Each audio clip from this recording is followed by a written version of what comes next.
This is the Lone Crater YouTube. We hope this video helps. You're going to start by preparing the phone and opening the right menu.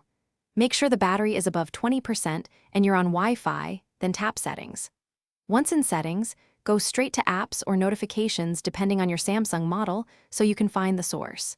If you already know which app shows pop-ups, select it now, otherwise use Notification Access to list recent senders. This step narrows the problem so the next actions change behavior, not just appearance.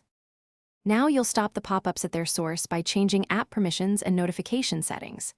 Tap the app, open notifications, and toggle off the channels that send pop-ups. Choose block or silent if available.